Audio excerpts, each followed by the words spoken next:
Hello everyone. Dear, आज की video में हम आपको बताने वाले हैं ना कि आप ईवीएस की तैयारी कैसे कीजिए। देखिए, ईवीएस की तैयारी आपको करना है ना वो भी बहुत कम टाइम में, क्योंकि अगर मान लीजिए आपके पास कोई और एग्ज़ाम है और आप ईवीएस के लिए बारे में सोच रहे हैं, तो डियर इसके लिए आप क्या कीजिए, 3, 4, 5 की बुक जो है ना उसको अच्छे से एक बार देख लीजिएगा, क्योंकि जो भी क्वेश्चन बनते हैं ना 15 मार्क्स का, ये इसी में से बनते हैं।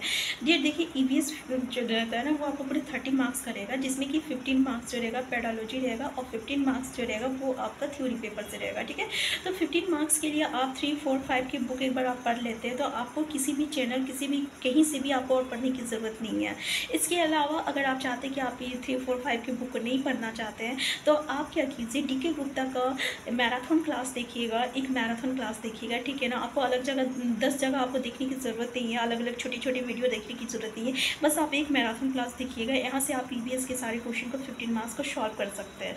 इसके अलावा डियर जो पेडालॉजिकल क्वेश्चन होते हैं ना, उसके लिए तो हम आपको यही बोलेंगे कि आप प्रीवियस ईयर क्वेश्चन सॉल्व कीजिए और आप ऐसे चैनल को कंसिडर कीजिएगा जो कि आपको कराते समय ना कुछ कॉन्सेप्ट दे, कुछ ट्रिक दे, कुछ कीवर्ड दे, क्योंकि पेडालॉजी डियर सारा सब्जेक्ट का सेम होता है और आप इजीली 75 मार्क्स जो रहता है पेडालॉजी के सॉल्व कर सकते हैं। क्योंकि ये मेरा पर्सनल एक्सपीरियंस है डियर, मैं कभी सीटेट की तैयारी नहीं की, लेकिन मैं फर्स्ट अटेम्प्ट में सीटेट क्वालिफाई की थी, और वो भी केवल मुझे कुछ कॉन्सेप्ट के बेसिस पे, और उसमें मुझे ये भी नहीं पता था, मेरे पास सीटेट का बुक भी नहीं था, सीटेट का मेरी कोई तैयारी नहीं था, क्योंकि एट द सेम टाइम मेरे सामने कोई और एग्ज़ाम था, तो मैं उसकी तैयारी भी लगी हुई थी, लेकिन मैंने सिर्फ कॉन्सेप्ट के बेसिस पे उस सीटेट को क्वालिफाई की हूँ। तो यही मेरा पर्सनल एक्सपीरियंस जो है मैं आपके साथ शेयर कर रही हूँ।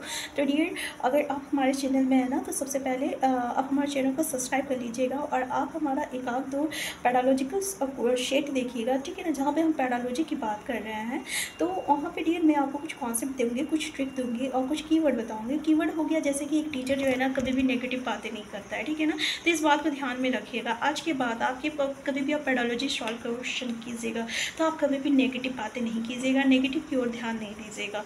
और फिर डियर टीचर कभी भी ये नहीं कहता है कि आप रट्टा मारो, याद करो, इस तरीके से बातें नहीं करता है। तो ये कुछ कीवर्ड होती है, कुछ कॉन्सेप्ट होती है। ठीक है ना, तो इस तरीके की बातों को आपको ध्यान में रखना होगा।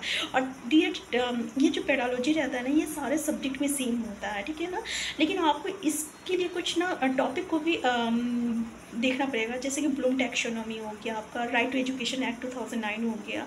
इसके अलावा जो आपका न्यू एजुकेशन पॉलिसी है, जो कि अभी पिछले साल इसमें से काफ़ी क्वेश्चंस आए थे। ठीक है, तो इस तरीके के कुछ टॉपिक को आपको देखना पड़ेगा, क्योंकि ये टॉपिक जो है आपके सारे पेडोलॉजिकल में आता है। तो डियर, हम फिर मिलते हैं एक न्यू वीडियो के साथ। तब तक के लिए आप स्वस्थ रहिए, खुश रहिए, और चैनल में नए हैं ना, तो सबसे पहले आप हमारे चैनल को सब्सक्राइब कर लीजिए।